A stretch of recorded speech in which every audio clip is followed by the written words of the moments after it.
Archivo sombrío, el detective de San Cristóbal. Archivo incompleto, los crímenes de 1910, Hook.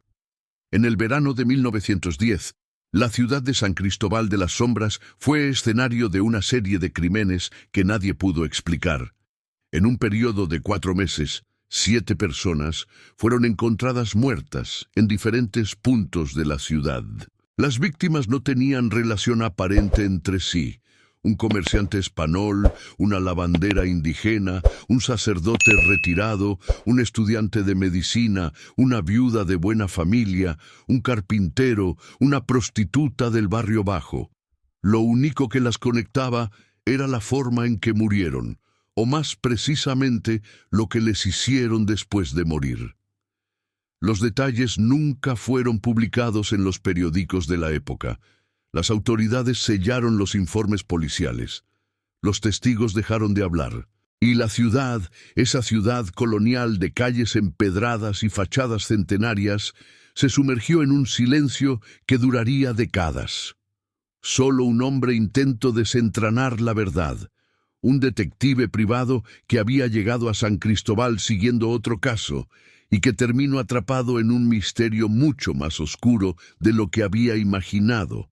Su nombre era Arturo Belmont. Sus notas, fragmentarias e incompletas, son la única fuente que tenemos sobre lo que realmente ocurrió en aquella ciudad durante ese verano sangriento. Lo que descubrió lo perseguiría el resto de su vida. Lo que no descubrió sigue sin respuesta. Esta es la historia del detective de San Cristóbal. Introducción del canal. Bienvenidos al Archivo Sombrío.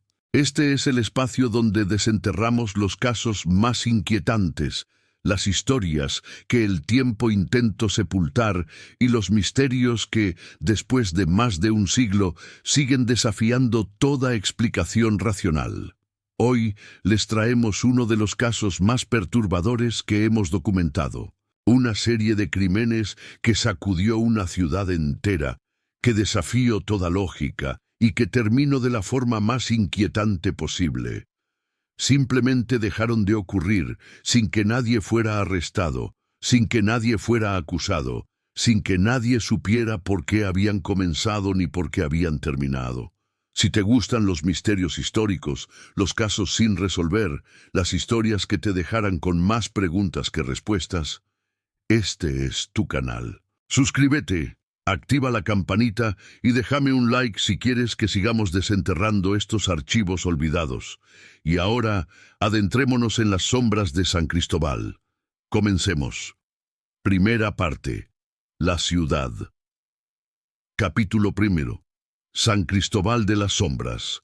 La ciudad de San Cristóbal de las Sombras no aparece en los mapas modernos con ese nombre. Era una ciudad colonial fundada en el siglo XVI, enclavada en un valle rodeado de montanas, a varios días de viaje de la capital. Sus calles eran estrechas y empedradas, flanqueadas por casonas de cantera con balcones de hierro forjado. Tenía una catedral impresionante, un mercado que funcionaba desde tiempos prehispánicos, y una población de unas 20.000 almas, mezcla de criollos, mestizos e indígenas, que coexistían en una paz tensa. En 1910, México estaba al borde de la revolución. El porfiriato agonizaba, aunque pocos lo sabían todavía. En las ciudades grandes se conspiraba en voz baja. En el campo, el descontento crecía. Pero en San Cristóbal, el tiempo parecía haberse detenido. La vida seguía los mismos ritmos de siempre. Las campanas de la catedral marcando las horas, el mercado abriendo al amanecer, las familias de abolengo paseando por la plaza los domingos después de misa.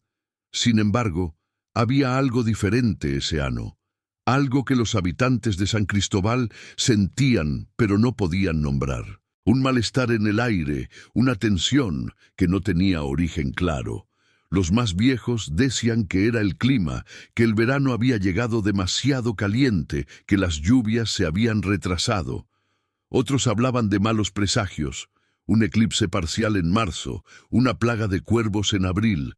Un temblor leve que había agrietado los muros de la iglesia de San Francisco. Nadie sabía lo que se avecinaba. Capítulo 2. El primer crimen. El primer crimen ocurrió el 15 de mayo de 1910. La víctima fue encontrada al amanecer en el atrio de la iglesia de Santo Domingo. Era un hombre de unos 40 años, bien vestido, identificado posteriormente como Rodrigo Echevarría, comerciante español, que llevaba 10 años establecido en San Cristóbal. El cuerpo fue descubierto por una mujer que iba a la primera misa. Sus gritos despertaron al vecindario. Para cuando llegó la policía, una pequeña multitud se había congregado alrededor del cadáver. Lo que vieron los dejó helados. No vamos a describir los detalles. Los informes policiales fueron sellados precisamente para evitar que esos detalles se hicieran públicos. Pero podemos decir esto: el cuerpo de Rodrigo Echevarría no había sido simplemente asesinado. Había sido dispuesto, arreglado, colocado en una posición que sugería algo. Un mensaje, quizás, un ritual, o simplemente la firma de una mente perturbada. El jefe de policía, un hombre llamado Coronel Victoriano Reyes, ordenó que se dispersara a la multitud inmediatamente. El cuerpo fue retirado con inusual rapidez, y cuando los periódicos del día siguiente publicaron la noticia, solo mencionaron que un comerciante había sido encontrado muerto en circunstancias que están siendo investigadas. Nadie mencionó lo que le habían hecho al cuerpo. Nadie mencionó los símbolos. Capítulo 3. La investigación oficial. La investigación del asesinato de Rodrigo Echevarría fue asignada al teniente Porfirio Guzmán, un oficial con 20 años de experiencia en la policía de San Cristóbal. Guzmán era un hombre competente, pero limitado. Sabía investigar robos, peleas de cantina, crímenes pasionales, los delitos comunes de una ciudad de provincia. Esto era diferente. Durante las primeras semanas, Guzmán interrogó a decenas de personas: la esposa de Echevarría, sus empleados, sus socios comerciales, sus vecinos. Buscó motivos obvios: deudas, venganzas, amantes despechados. No encontró nada. Echevarría era un hombre común. Tenía enemigos comerciales, como cualquier comerciante, pero nada que justificara un crimen de esa naturaleza. Su esposa parecía genuinamente devastada. Sus empleados no tenían quejas. Sus finanzas estaban en orden. No había testigos. No había arma del crimen. No había ningún indicio de quién había cometido el asesinato ni por qué. El caso se estancó. Guzmán presentó un informe al coronel Reyes, reconociendo que no tenía pistas. Reyes le ordenó que siguiera investigando, pero sin hacer ruido. No quería que la ciudad entrara en pánico. Era demasiado tarde para eso. Capítulo 4. Los rumores.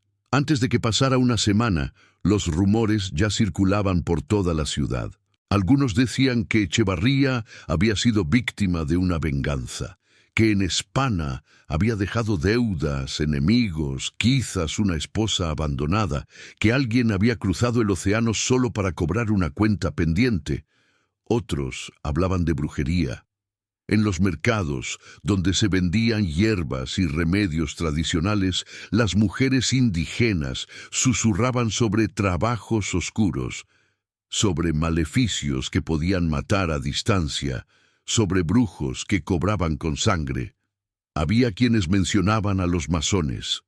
San Cristóbal tenía una logia pequeña pero activa, y Echevarría supuestamente había intentado unirse sin éxito. Los más supersticiosos decían que los masones castigaban con la muerte a quienes conocían sus secretos, y luego estaban los que simplemente no querían hablar, los que bajaban la voz cuando se mencionaba el tema, los que desviaban la mirada y cambiaban de conversación. Algo estaba pasando en San Cristóbal, algo que mucha gente sabía o sospechaba, pero que nadie se atrevía a nombrar. Capítulo 5. El segundo crimen. El segundo crimen ocurrió 3 semanas después, el 8 de junio. La víctima fue una mujer llamada Rosario Xiu, de origen maya, que trabajaba como lavandera para varias familias acomodadas de la ciudad. Tenía 45 años, era viuda y vivía sola en una casita en el barrio indígena. Su cuerpo fue encontrado dentro de su propia casa, descubierto por una de sus clientas que había ido a recoger ropa. La puerta no estaba forzada. No había señales de lucha. Rosario Xiu simplemente estaba ahí, dispuesta de una manera que recordaba demasiado al primer crimen. Los mismos símbolos, la misma firma. Esta vez, la policía fue más discreta. El cuerpo fue retirado antes del amanecer. Los periódicos no publicaron nada. Oficialmente, Rosario Xiu había muerto de causas naturales. Pero la gente del barrio sabía. Habían visto el cuerpo antes de que llegara la policía, y lo que habían visto no era natural. El miedo empezó a extenderse. Capítulo sexy. El detective fue en este contexto que Arturo Belmont llegó a San Cristóbal. Belmont era un detective privado de la Ciudad de México, un hombre de 42 años que había trabajado como policía antes de establecerse por su cuenta. Tenía reputación de ser discreto, eficiente y dispuesto a tomar casos que otros rechazaban. Había llegado a San Cristóbal siguiendo un caso completamente diferente, una herencia disputada, un testamento que una familia de la capital creía falsificado. El trabajo era sencillo, casi rutinario. Debería haberle tomado una semana, quizás 2. Pero Belmont era curioso por naturaleza. Y en cuanto llegó a San Cristóbal, sintió que algo andaba mal. Las calles estaban más vacías de lo normal. Los comercios cerraban temprano. La gente caminaba con prisa, evitando las miradas, hablando en voz baja. Era como si toda la ciudad estuviera conteniendo la respiración, esperando algo terrible. Belmont empezó a hacer preguntas. Al principio, preguntas casuales. ¿Qué estaba pasando? ¿Por qué había tanta tensión? ¿Era normal ese ambiente? Las respuestas que recibió fueron evasivas, fragmentarias, pero suficientes para despertar su interés. 2 muertos en menos de un mes. Circunstancias externas. La policía sin pistas. Belmont decidió quedarse más tiempo del planeado. Segunda parte. La investigación. Capítulo 7. Los primeros pasos. Belmont comenzó su investigación de la forma que mejor conocía, observando. Durante los primeros días, simplemente camino por la ciudad. Visito los lugares donde habían aparecido los cuerpos. Hablo con comerciantes, con sirvientes, con los habituales de las cantinas.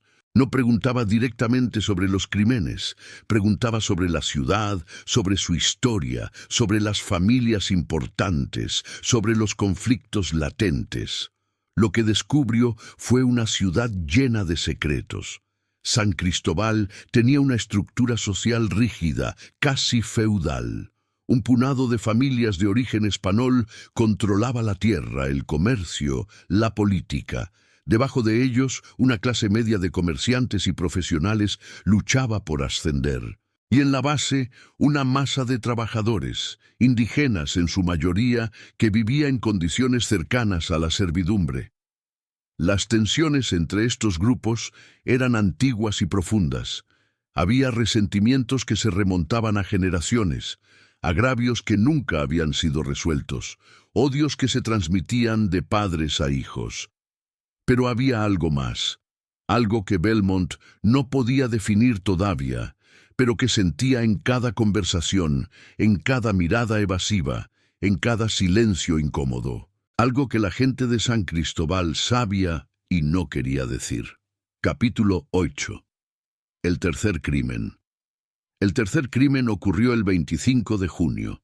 Esta vez, la víctima fue el padre Anselmo Carrillo, un sacerdote retirado de 73 años que vivía en una casa junto a la iglesia de San Francisco.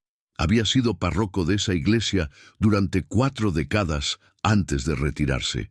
Era conocido por su bondad, su generosidad con los pobres y su devoción absoluta. Su cuerpo fue encontrado en el jardín de su casa, bajo un árbol de naranjos.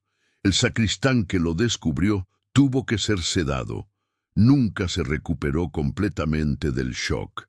Los mismos símbolos, la misma disposición del cuerpo, la misma firma. Pero esta vez había algo diferente. El padre Carrillo era una figura pública, respetada, amada por toda la ciudad. Su muerte no podía ocultarse. Los periódicos publicaron la noticia, aunque sin detalles. Trágica muerte del padre Carrillo, decían los titulares. Se investigan las circunstancias. La ciudad entró en pánico. Capítulo 9. El encuentro. Fue después del tercer crimen que Belmont decidió acercarse a la policía. Solicitó una audiencia con el coronel Reyes, presentándose como detective privado y ofreciendo su colaboración. Reyes lo recibió con desconfianza, pero también con una desesperación apenas disimulada. «No tenemos nada», admitió Reyes después de 1 hora de conversación. 3 muertos, ningún testigo, ninguna pista. Es como si los matara un fantasma.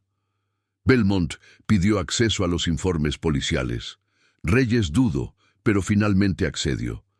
Quizás pensaba que un par de ojos frescos podían ver algo que sus hombres habían pasado por alto, o quizás simplemente estaba desesperado. Lo que Belmont leyó en esos informes lo perturbó profundamente. No vamos a reproducir los detalles aquí, pero podemos decir que los crímenes no eran simples asesinatos. Eran elaborados, ritualísticos, cargados de un simbolismo que Belmont no reconocía, pero que claramente significaba algo. Alguien estaba enviando un mensaje. La pregunta era, ¿a quién? Capítulo 10. Las conexiones Belmont. Pasó las siguientes semanas buscando conexiones entre las víctimas. Rodrigo Echevarría, comerciante español. Rosario Xiu, lavandera indígena. Padre Anselmo Carrillo, sacerdote retirado. A primera vista, no tenían nada en común. Diferentes clases sociales, diferentes edades, diferentes círculos. Pero Belmont era paciente. Interrogo a decenas de personas, cruzo información, busco los detalles que otros habían pasado por alto. Y encontró algo. Las 3 víctimas, en diferentes momentos de sus vidas, habían tenido relación con una propiedad en las afueras de la ciudad.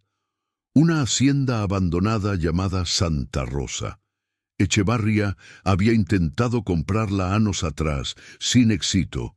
Rosario Xiu había trabajado allí de joven, antes de que la hacienda fuera abandonada. El padre Carrillo había oficiado los últimos ritos para la familia que la había poseído. Una familia que había desaparecido en circunstancias misteriosas 30 años antes. Era una conexión tenue, casi insignificante, pero era la única conexión que existía. Belmont decidió visitar Santa Rosa. Capítulo 11. La hacienda abandonada. La hacienda Santa Rosa estaba a 1 hora de camino de San Cristóbal, al final de un sendero que el bosque había reclamado hacía mucho tiempo. Belmont llegó al atardecer guiado por un arriero que se negó a acercarse a menos de 100 metros de la propiedad. «Es un lugar maldito», dijo el hombre antes de darse la vuelta y huir. La hacienda era una ruina. Los muros de adobe se derrumbaban. El techo había cedido en varios puntos. La vegetación crecía salvaje entre las piedras. Pero aún se podía ver lo que había sido. Una propiedad grande, próspera, con capilla propia y dependencias para decenas de trabajadores. Belmont exploró las ruinas hasta que la luz empezó a fallar. No encontró nada útil, solo escombros, basura dejada por vagabundos y un silencio que parecía más profundo de lo normal. Pero cuando estaba a punto de irse, notó algo. En una de las paredes interiores, medio oculta por la vegetación, había una marca, un símbolo pintado o grabado en la piedra, el mismo símbolo que habían encontrado junto a los cuerpos de las víctimas. Capítulo 12. La historia de Santa Rosa. De regreso en San Cristóbal, Belmont investigó la historia de la hacienda Santa Rosa. Lo que encontró fue perturbador. La hacienda había pertenecido a una familia llamada Mondragón, una de las más antiguas y poderosas de la región. Habían sido dueños de Santa Rosa desde el siglo XVII, acumulando tierras y riqueza a lo largo de generaciones. Pero en 1880, la familia Mondragón había desaparecido. No habían muerto, al menos no oficialmente. Simplemente habían dejado de estar. Un día, la hacienda estaba funcionando normalmente. Al siguiente, los trabajadores llegaron y encontraron la casa vacía. Ropa en los armarios, comida en la despensa, animales en los corrales. Pero ningún miembro de la familia. Eran 7 personas. El patriarca, su esposa, 3 hijos adultos, un yerno y un nieto de 5 años. Todos desaparecidos sin dejar rastro.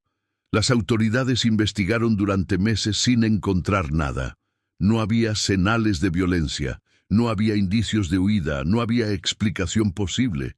La familia Mondragón se había esfumado como si nunca hubiera existido. La hacienda fue abandonada. Nadie quiso comprarla. Con el tiempo, la vegetación la reclamó. Y ahora, 30 años después, alguien estaba matando a personas relacionadas con ese lugar. Capítulo 13. Los testimonios Belmont. Busco a personas que recordaran a los Mondragón. No fue fácil. 30 años era mucho tiempo, y muchos de los que habían conocido a la familia ya habían muerto. Pero encontró algunos, ancianos que habían trabajado en la hacienda, vecinos que recordaban a los Mondragón de su juventud. Los testimonios eran consistentes en algunos aspectos e inconsistentes en otros. Todos coincidían en que los Mondragón habían sido una familia extraña. Reservados, casi secretos, rara vez participaban en la vida social de San Cristóbal. Tenían dinero suficiente para ser influyentes, pero preferían mantenerse al margen. Había rumores sobre ellos. Algunos decían que practicaban ritos extraños, que en las noches sin luna se veían luces en la hacienda y se escuchaban cánticos. Otros hablaban de crueldad hacia los trabajadores, de castigos desproporcionados, de desapariciones nunca explicadas.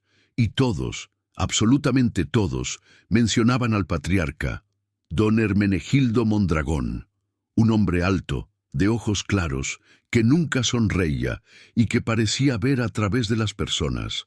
Un hombre del que incluso 30 años después la gente hablaba en voz baja. Era un hombre que hacía pactos, dijo una anciana que había trabajado como criada en la hacienda. Pactos con cosas que no deberían existir. Otro testigo, un antiguo jornalero de la hacienda, recordaba. Había habitaciones en la casa donde no podíamos entrar. El señor Mondragón las mantenía cerradas con llave, y ay de quien intentara acercarse. Una vez, un muchacho nuevo abrió una puerta que no debía. Lo encontraron al día siguiente en el campo, temblando, sin poder hablar. Nunca se recuperó.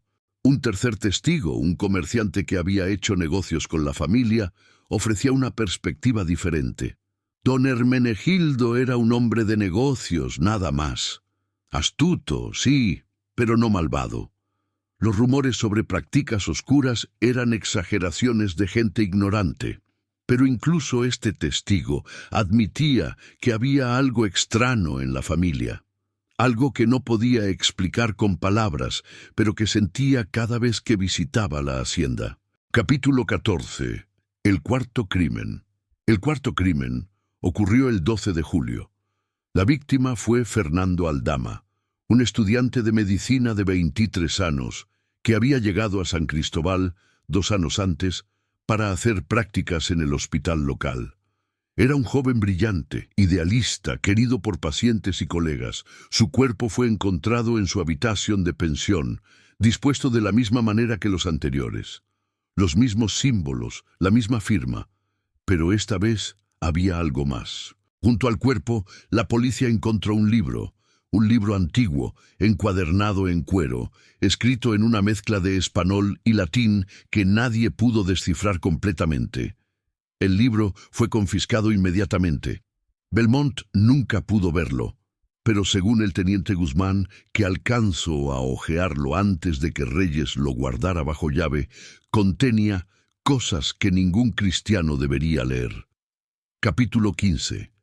La conexión de Aldama Belmont investigó la conexión de Fernando Aldama con la hacienda Santa Rosa. A primera vista no había ninguna. Aldama era de la capital, había llegado a San Cristóbal recientemente, no tenía familia en la región. Parecía imposible que tuviera relación con una propiedad abandonada desde antes de que naciera. Pero Belmont siguió buscando y encontró algo. Aldama había estado investigando las muertes. En su tiempo libre había hecho preguntas sobre los crímenes, había hablado con testigos, había visitado los lugares donde aparecieron los cuerpos. Incluso había ido a Santa Rosa 2 semanas antes de su muerte. Lo habían matado no por lo que sabía, sino por lo que estaba tratando de descubrir.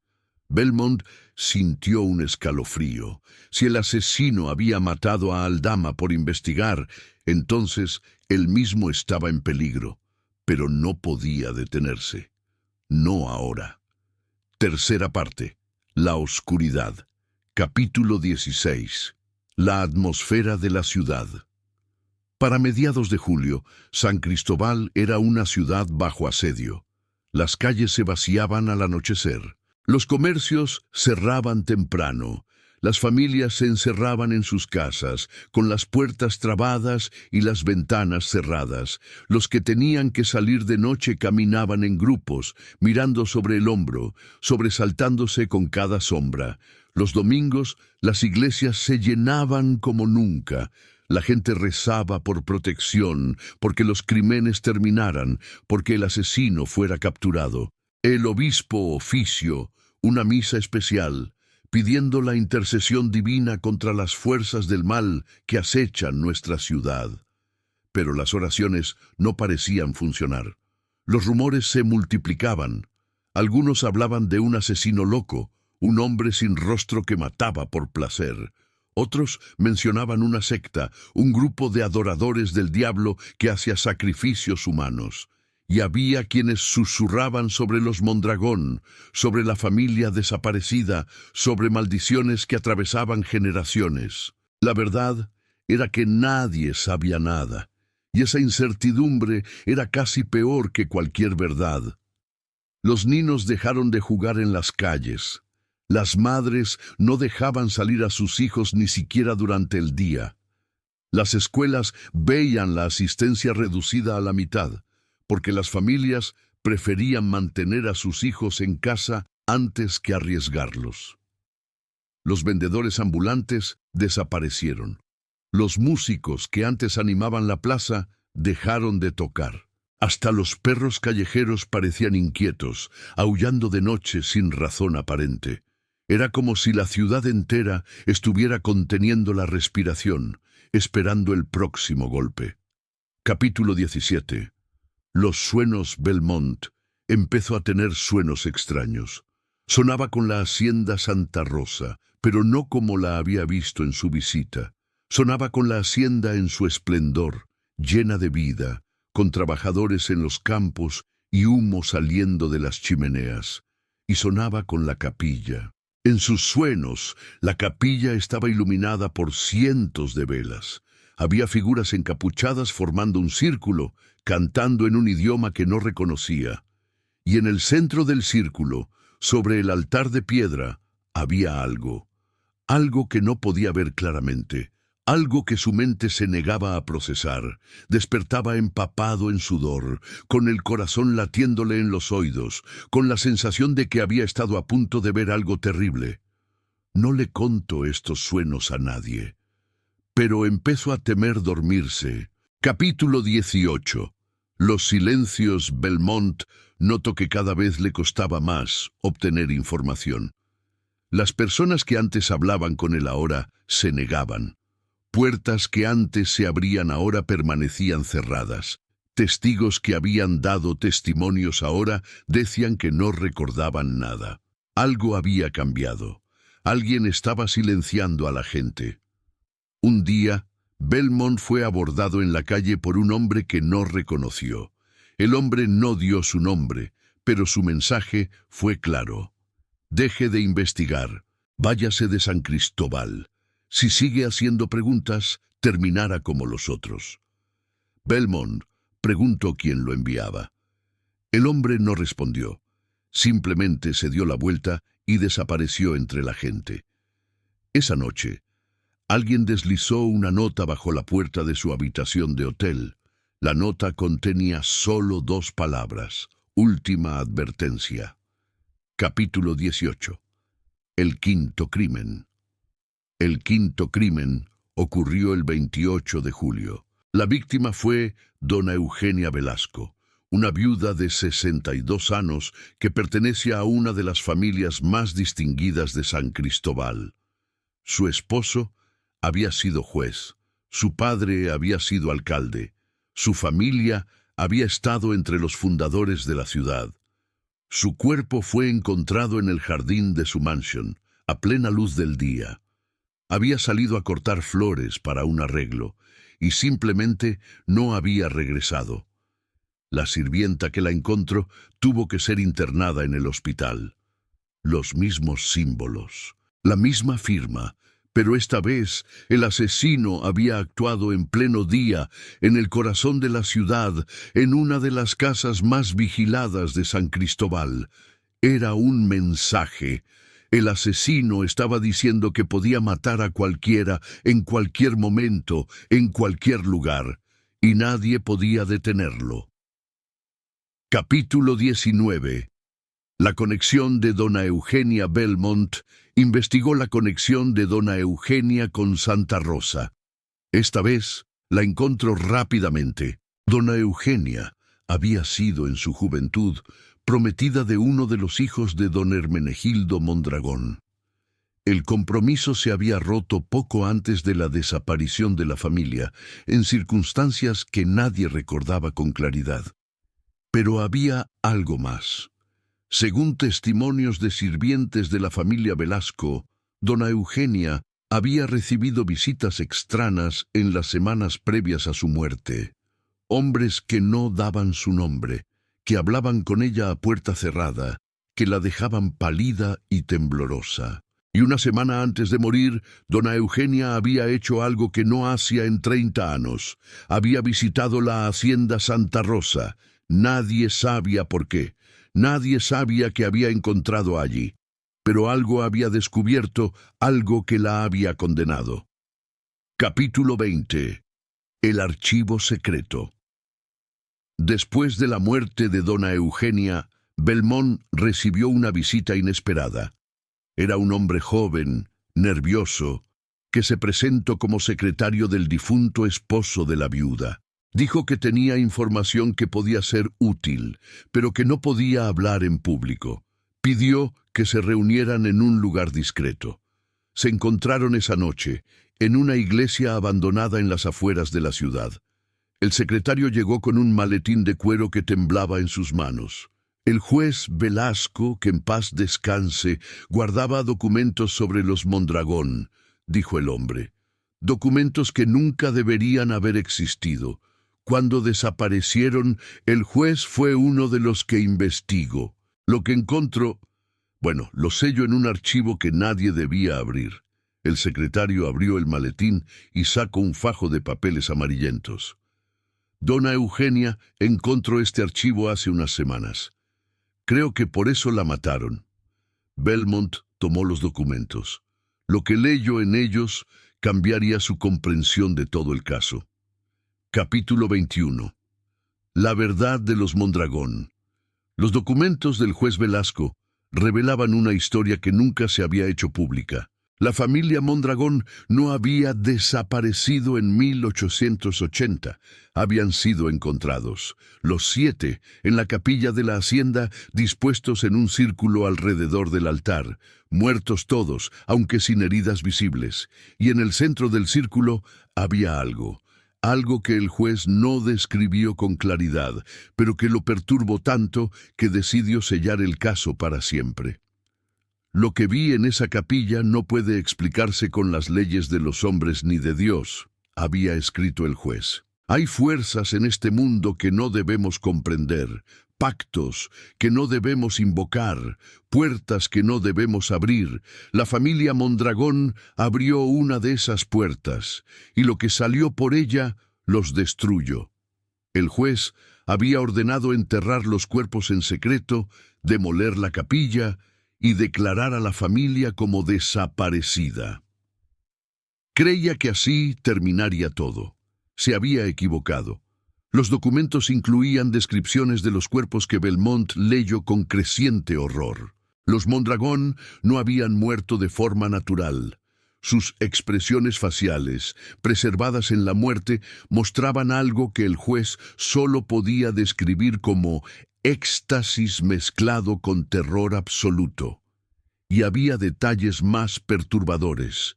Los cuerpos estaban fríos cuando los encontraron, pero no rígidos. Sus ojos estaban abiertos, todos mirando hacia el centro del círculo, hacia el altar, hacia lo que fuera que había estado allí.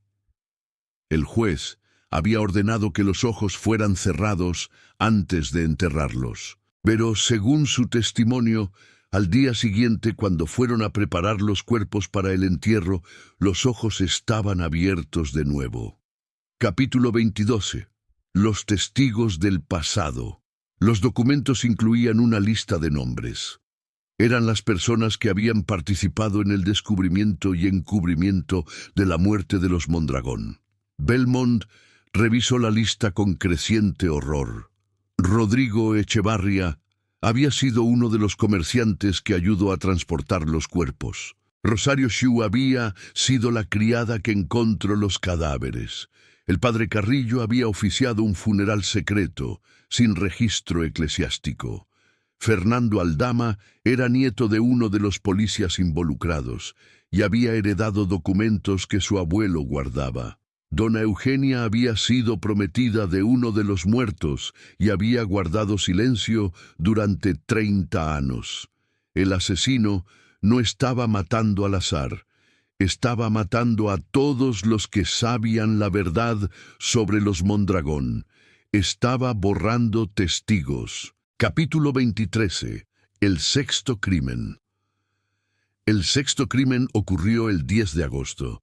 La víctima fue Casimiro Herrera, un carpintero de 60 años que vivía en el barrio de Artesanos. Había sido un hombre tranquilo, trabajador, sin enemigos conocidos. Su nombre estaba en la lista del juez Velasco. Había sido uno de los que construyó los ataúdes para los Mondragón. El patrón se confirmaba. Alguien estaba eliminando sistemáticamente a todos los involucrados en el encubrimiento de 1880. Después de 30 años, alguien estaba cobrando cuentas. La pregunta era, ¿quién? Capítulo 24. Las teorías. Belmont consideró diferentes teorías. Podía ser un familiar de los Mondragón que había sobrevivido, quizás el niño de 5 años que supuestamente había muerto con los demás. Si había escapado de algún modo, ahora tendría 35 años, la edad perfecta para planear y ejecutar una venganza. Podía ser alguien relacionado con lo que habían encontrado en la capilla, lo que sea que fuera. Si los Mondragón realmente habían abierto una puerta, quizás algo había salido por ella, algo que no era humano, o podía ser algo completamente diferente. Alguien que había descubierto la verdad recientemente y había decidido castigar a los encubridores. Un justiciero autodesignado, operando según su propia lógica retorcida. Ninguna teoría explicaba todo, ninguna teoría hacía que los crímenes tuvieran sentido. Pero Belmont sabía una cosa. Si el asesino seguía el patrón, quedaba al menos una víctima más en la lista. Tenía que encontrarla antes de que el asesino lo hiciera. Capítulo 25. La séptima víctima. El séptimo y último crimen ocurrió el 25 de agosto. La víctima fue Consuelo Paredes, una mujer de 48 años que trabajaba como prostituta en el barrio bajo de San Cristóbal. Nadie habría imaginado que una mujer como ella tuviera conexión con los Mondragón, pero la tenía. Consuelo Paredes, de soltera Consuelo Rivas, había sido doncella en la hacienda Santa Rosa. Tenía 18 años cuando los Mondragón murieron.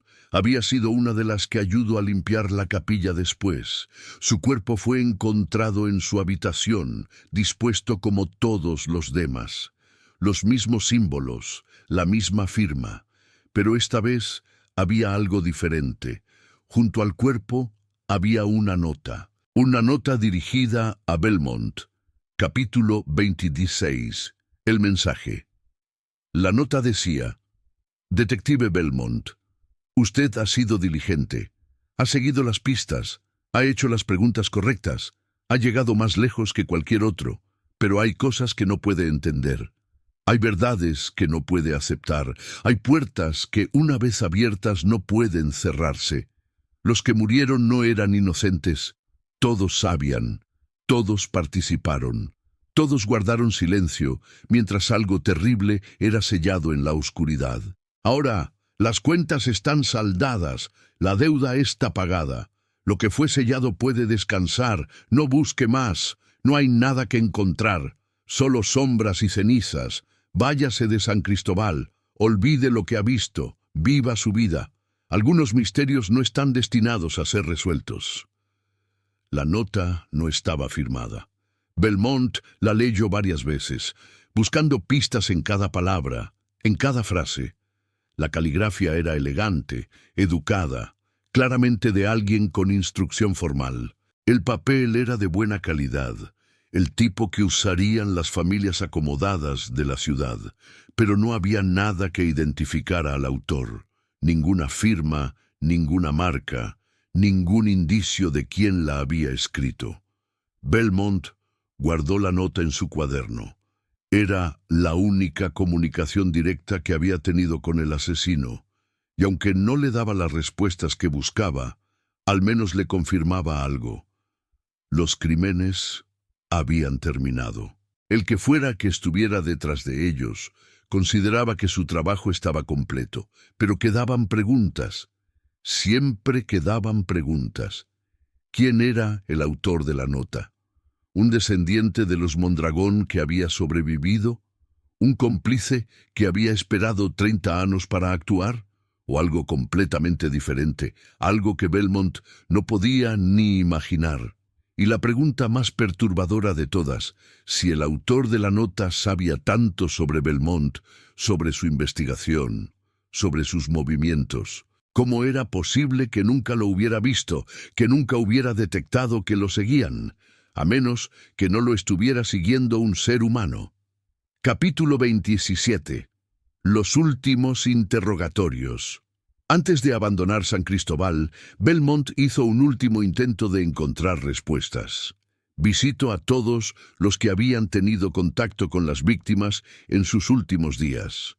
Preguntó si habían notado algo extraño, si las víctimas habían mencionado sentirse vigiladas, si habían recibido amenazas o advertencias. Las respuestas fueron inquietantes.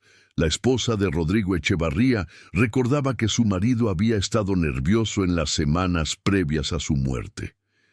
Decía que sentía que alguien lo observaba, contó.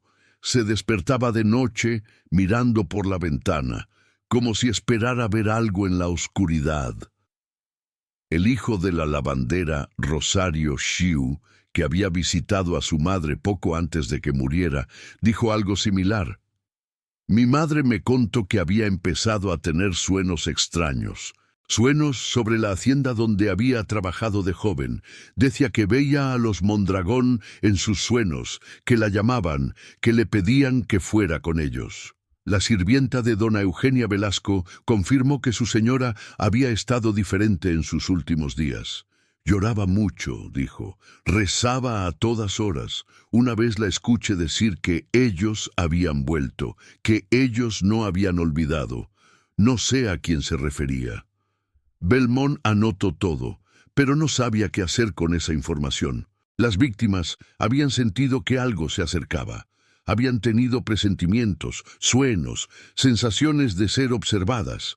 Era como si supieran de alguna manera que su tiempo se acababa. Pero ninguna había hecho nada para evitarlo.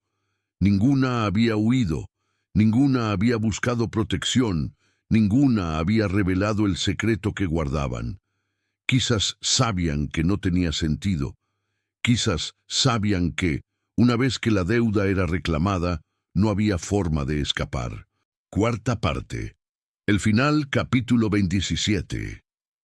La decisión Belmont leyó la nota una y otra vez, buscando pistas, tratando de entender.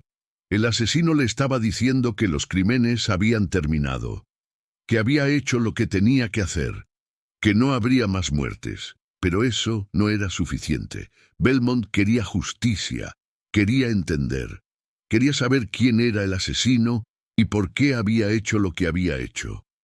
Paso los siguientes días investigando con renovada intensidad. Reviso todos los documentos, reinterrogo a todos los testigos, busco cualquier pista que pudiera haber pasado por alto. No encontró nada. El asesino había sido meticuloso. No había dejado huellas, no había cometido errores, no había nadie que pudiera identificarlo. Era como si los crímenes hubieran sido cometidos por un fantasma, o por algo peor que un fantasma. Capítulo 28. La visita final a Santa Rosa. Una semana después del último crimen, Belmont regresó a la hacienda Santa Rosa. No sabía exactamente qué buscaba. Quizás esperaba encontrar alguna pista final, algún detalle que se le hubiera escapado. O quizás simplemente necesitaba ver el lugar donde todo había comenzado, donde la familia Mondragón había muerto y donde, de alguna manera, algo había quedado pendiente durante 30 años. Llegó al atardecer, como la primera vez. La hacienda seguía igual, ruinosa, silenciosa, envuelta en una atmósfera de decadencia y olvido. Pero había algo diferente. La capilla que supuestamente había sido demolida, seguía en pie, oculta detrás de la vegetación, invisible desde el camino principal, pero ahí estaba, una estructura pequeña de piedra, con una puerta de madera podrida que colgaba de las bisagras. Belmont entró. Capítulo 29. Lo que encontró. El interior de la capilla estaba vacío, excepto por un altar de piedra en el centro. Sobre el altar había 7 velas que todavía ardían, a pesar de que no había nadie ahí para encenderlas, y en la pared detrás del altar, pintado con algo que Belmont prefirió no identificar, estaba el mismo símbolo de los crímenes, pero más grande, más elaborado, más antiguo. El aire dentro de la capilla era diferente, más denso, más frío, con un olor que Belmont no podía identificar pero que le provocaba náuseas. Las llamas de las velas no se movían, a pesar de que no había ventanas ni puertas que bloquearan el viento. Belmont se quedó mirando el símbolo durante un largo momento. Sentía que estaba al borde de comprender algo, de ver algo que había estado oculto todo el tiempo. El símbolo parecía moverse, no físicamente, sino en su percepción, como si estuviera vivo, como si lo estuviera observando tanto como él lo observaba a él. Y entonces las velas se apagaron, todas a la vez, sin viento, sin explicación. En la oscuridad, Belmont escuchó algo, un susurro, o quizás muchos susurros, hablando en un idioma que no reconocía pero que de alguna manera entendía. Hablaban de deudas y pactos, de puertas y umbrales, de cosas que esperaban en la oscuridad. Belmont salió de la capilla corriendo, No se detuvo hasta llegar a su caballo. No miro atrás. Esa noche regreso a San Cristóbal con la certeza de que había cosas que no podía entender. Cosas que quizás no debía entender. Y con la sensación que nunca lo abandonaría completamente de que algo lo había visto en esa capilla. Algo que ahora sabía que existía. Capítulo 20X. Los últimos días en San Cristóbal. Los días siguientes fueron los más difíciles para Belmont. Sabía que los crímenes habían terminado. La nota del asesino había sido clara, pero no podía aceptar que el caso quedara sin resolver. No podía aceptar que 7 personas hubieran muerto sin que nadie pagara por ello. Pasó horas revisando sus notas, buscando algún detalle que se le hubiera escapado. Interrogó de nuevo a los pocos testigos que todavía estaban dispuestos a hablar. Visitó los lugares de los crímenes, buscando pistas que la policía hubiera pasado por alto. No encontró nada nuevo. El coronel Reyes le sugirió, con poco disimulo, que era hora de que abandonara la ciudad. «El caso está cerrado, detective», le dijo. «Ya no hay nada que investigar. Su presencia aquí solo sirve para recordarle a la gente lo que prefiere olvidar». Belmont sabía que tenía razón, pero le costaba admitirlo. Una noche, sentado en su habitación de hotel, escribió en su cuaderno: «He investigado muchos casos a lo largo de mi carrera. He visto la crueldad humana en sus formas más variadas, pero nunca había encontrado algo como esto. Algo que desafía toda explicación racional, que sugiere fuerzas más allá de nuestra comprensión. No sé si lo que pasó aquí fue obra de un hombre o de algo más. No sé si los Mondragón realmente abrieron una puerta que no debían abrir. No sé si lo que sentí en esa capilla fue real o producto de mi imaginación agotada. Lo que sé es que no puedo explicar estos crímenes, y esa es quizás la verdad más perturbadora de todas». Capítulo 21. El informe final. 2 días después, Belmont presentó su informe final al coronel Reyes. El informe era incompleto por necesidad. Belmont no podía explicar todo lo que había descubierto sin parecer loco. No podía hablar de familias que hacían pactos oscuros, de puertas que no debían abrirse, de venganzas que tardaban 30 años en ejecutarse. Así que escribió un informe prudente. Documentó los crímenes, las conexiones entre las víctimas, la relación con la hacienda Santa Rosa. Sugirió que el asesino probablemente tenía un vínculo personal con los Mondragón, quizás un familiar que había sobrevivido o un asociado que buscaba venganza. Y concluyó que, dado que los crímenes parecían haber cesado, era probable que el asesino hubiera abandonado la ciudad o hubiera muerto. El caso quedaría oficialmente sin resolver. Capítulo 21. La partida. Belmont abandonó San Cristóbal el 5 de septiembre de 1910.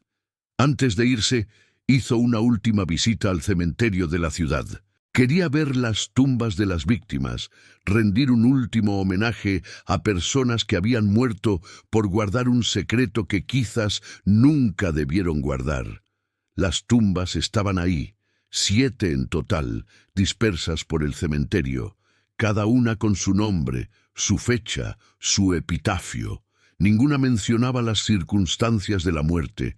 Belmont se quedó un momento frente a cada tumba, pensando en las vidas truncadas, en los secretos enterrados, en la justicia que nunca llegaría. Y entonces notó algo. En la sección más antigua del cementerio había una tumba que no había visto antes. Una tumba sin nombre, sin fecha, marcada solo con un símbolo. El símbolo. Belmont se acercó. La tumba era vieja, muy vieja, quizás de 100 años o más. Pero alguien la había visitado recientemente. Había flores frescas junto a la lápida. ¿Quién estaba enterrado ahí? ¿Quién había dejado las flores?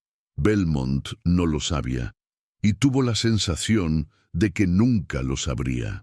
Se dio la vuelta y caminó hacia la salida del cementerio. No miró atrás. Capítulo 25.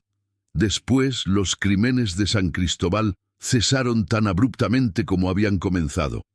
Después del 25 de agosto de 1910, no hubo más muertes. No hubo más cuerpos dispuestos de forma ritualística. No hubo más símbolos pintados en las paredes. No hubo más mensajes del asesino. La ciudad, lentamente, volvió a la normalidad. Las calles se llenaron de nuevo. Los comercios reabrieron sus puertas. La gente empezó a olvidar. En unos meses, los crímenes se convirtieron en una historia que se contaba en voz baja, una leyenda urbana que los nuevos habitantes de San Cristóbal ni siquiera conocían. El coronel Reyes archivó el caso como sin resolver. El teniente Guzmán fue transferido a otra ciudad, donde murió pocos años después en circunstancias nunca aclaradas. El libro encontrado junto al cuerpo de Fernando Aldama desapareció, junto con todos los documentos relacionados con la investigación. Oficialmente nada había pasado, pero los que habían vivido esos meses de terror nunca olvidaron. Y algunos, los más viejos, los que recordaban historias que sus abuelos les habían contado, sabían que lo que había pasado en San Cristóbal no era nuevo. Había pasado antes, y quizás pasaría de nuevo. Los sobrevivientes de esa época contaban historias a sus hijos y nietos. Historias sobre el verano de 1910, sobre los 7 muertos, sobre el detective que había venido de la capital y se había ido sin respuestas. Historias que se contaban de noche, en voz baja, con las puertas cerradas. Y siempre, siempre terminaban con la misma advertencia. No preguntes sobre los Mondragón. No vayas a Santa Rosa. Hay cosas que es mejor no saber. Capítulo 26. Las notas de Belmont. Arturo Belmont vivió hasta 1948. Murió en la Ciudad de México a los 80 años, de causas naturales. Después de San Cristóbal, nunca volvió a tomar un caso relacionado con crímenes violentos. Se especializó en casos comerciales, disputas de herencias, investigaciones de fraude, casos seguros, predecibles, que no involucraban símbolos antiguos ni capillas donde las velas ardían solas. Pero guardo sus notas sobre San Cristóbal. Las guardo en una caja de metal que mantenía bajo llave, que nunca mostró a nadie, que instrucciones en su testamento ordenaban quemar después de su muerte. Las instrucciones no fueron seguidas. Un sobrino curioso abrió la caja antes de destruirla, leyó las notas y decidió que eran demasiado valiosas para destruir. Las donó a un archivo histórico, donde permanecieron olvidadas durante décadas. Fueron redescubiertas en los años 90 por un historiador que investigaba crímenes sin resolver del Porfiriato. El historiador intentó verificar los hechos, pero no encontró casi nada. Los archivos policiales de San Cristóbal habían sido destruidos en un incendio. Los periódicos de la época habían desaparecido. Los testigos estaban todos muertos. Solo quedaban las notas de Belmont. Notas que podían ser verdad, o ficción, o algo intermedio. Capítulo 20. La ciudad. Hoy San Cristóbal de las Sombras ya no existe con ese nombre. La ciudad cambió de nombre a principios del siglo XX, quizás para distanciarse de su pasado, quizás por razones administrativas que nadie recuerda. Hoy es una ciudad de tamaño medio, con edificios modernos que han reemplazado a muchas de las viejas casonas coloniales. La hacienda Santa Rosa fue finalmente demolida en los años 60, cuando un desarrollador compró el terreno para construir un fraccionamiento. Los trabajadores que participaron en la demolición contaban historias extrañas. Herramientas que desaparecían, ruidos inexplicables, una sensación constante de ser observados. Uno de los trabajadores, en una entrevista años después, recordaba: había una zona donde nadie quería acercarse. Las máquinas se averiaban, los hombres se sentían enfermos. Cuando excavamos ahí, encontramos huesos. El capataz ordenó enterrarlos de nuevo y no decir nada. El fraccionamiento nunca fue construido. El desarrollador quebró meses después en circunstancias extrañas, perdiendo no solo el proyecto, sino toda su fortuna. El terreno fue abandonado y hoy es un baldío cubierto de maleza donde nadie quiere construir. Y de vez en cuando, muy de vez en cuando, alguien reporta haber visto luces en ese terreno. Luces que se mueven como velas, que aparecen y desaparecen sin explicación. Algunos dicen haber escuchado cánticos en idiomas desconocidos, o llantos de niños, o algo que parece música pero distorsionada de alguna forma. Nadie investiga, nadie pregunta. La gente de la ciudad ha aprendido que hay cosas que es mejor no saber. Las familias de las 7 víctimas de 1910 también desaparecieron con el tiempo. Algunos descendientes emigraron, otros murieron sin dejar herederos, otros simplemente se desvanecieron de los registros. Es como si la tragedia hubiera marcado no solo a las víctimas, sino a todos los que estaban conectados con ellas. Capítulo 20. Quembe. Reflexión final. ¿Qué pasó realmente en San Cristóbal en el verano de 1910? No lo sabemos. Quizás nunca lo sabremos. Las notas de Belmont sugieren una explicación sobrenatural, una familia que hizo pactos con fuerzas oscuras, una venganza que atravesó décadas, algo que no era completamente humano acechando en las sombras. Pero también es posible una explicación más mundana. Un asesino con conocimientos de ocultismo, usando símbolos para crear una atmósfera de terror. Un vengador que había esperado pacientemente, eliminando uno por uno a los que habían participado en un encubrimiento. La verdad probablemente está en algún lugar intermedio, o quizás más allá de nuestra capacidad de comprensión. Lo que sí sabemos es esto: 7 personas murieron.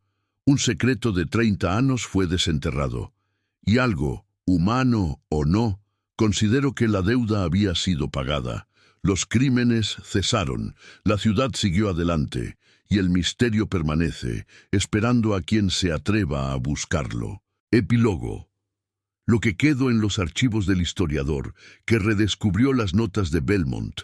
Hay una página suelta que no encaja con el resto.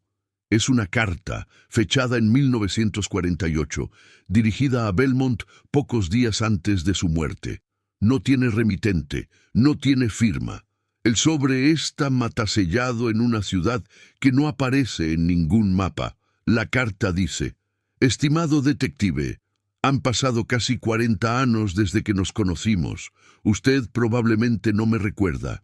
Era muy joven entonces, demasiado joven para entender lo que mi familia había hecho, demasiado joven para comprender las consecuencias. Quiero que sepa que no lo culpo por haberse ido. Hizo lo correcto. Hay cosas que los hombres no deben saber, puertas que no deben abrir, verdades que destruyen a quien las descubre. Mi familia abrió una de esas puertas. Pagaron el precio. Y los que ayudaron a ocultar lo que pasó también pagaron 30 años después. No fui yo quien cobró esa deuda, pero tampoco trate de impedirlo. Algunos pactos no pueden romperse, algunas deudas deben pagarse, y algunas sombras no desaparecen nunca, sin importar cuánta luz intentemos arrojar sobre ellas. Viva en paz, detective. Olvide San Cristóbal, olvide a los Mondragón. Olvide lo que vio en la capilla. Algunos misterios no están destinados a ser resueltos, y algunos secretos deben permanecer enterrados para siempre. La carta no está firmada, pero al final hay un símbolo. El mismo símbolo que Belmont había visto tantas veces. El símbolo de los Mondragón. El símbolo de algo que quizás nunca fue completamente humano. Cierre. Y así concluye el caso del detective de San Cristóbal. Una historia de crímenes sin explicación, de secretos que atraviesan generaciones, de una ciudad que aprendió a vivir con el miedo. 7 muertes que nunca fueron resueltas, un asesino que nunca fue capturado, un misterio que permanece tan oscuro hoy como hace más de un siglo. ¿Qué piensan ustedes? ¿Quién era realmente el asesino? ¿Que habían encontrado los Mondragón en esa capilla 30 años antes? Y la pregunta más inquietante, ¿terminó realmente o solo se detuvo temporalmente esperando el momento de volver? El detective Belmont dejó San Cristóbal con más preguntas que respuestas, y nosotros, un siglo después, seguimos en la misma situación. Déjenme sus teorías en los comentarios. Quiero saber qué piensan sobre este caso, qué explicaciones les parecen más plausibles, qué preguntas les gustaría que se respondieran. Y si les inquieto este episodio del Archivo Sombrio, no olviden dejar su like, suscribirse al canal y activar la campanita para no perderse ninguno de nuestros próximos casos. Compartan este video con alguien que aprecie los misterios sin resolver. Compartan con alguien que entienda que hay preguntas que nunca tendrán respuesta. Compartan con alguien que no tenga miedo de mirar hacia las sombras, porque hay lugares donde la oscuridad es más profunda y hay secretos que prefieren permanecer enterrados. Hasta la próxima, exploradores de lo desconocido. Aquí, en el Archivo Sombrio, las sombras siempre tienen algo que revelar. Nota del archivo. Este caso fue reconstruido a partir de las notas del detective Arturo Belmont, complementadas con fragmentos de registros históricos y testimonios orales recopilados por investigadores posteriores. La veracidad de los hechos narrados no puede ser confirmada ni desmentida. La ciudad de San Cristóbal de las Sombras no aparece con ese nombre en los registros oficiales actuales. El caso permanece oficialmente sin resolver. Si usted posee información sobre este caso o casos similares, puede contactar al equipo del Archivo Sombrio a través de nuestros canales oficiales. Recordemos, hay misterios que el tiempo no puede resolver, y hay verdades que quizás es mejor no conocer. Fin.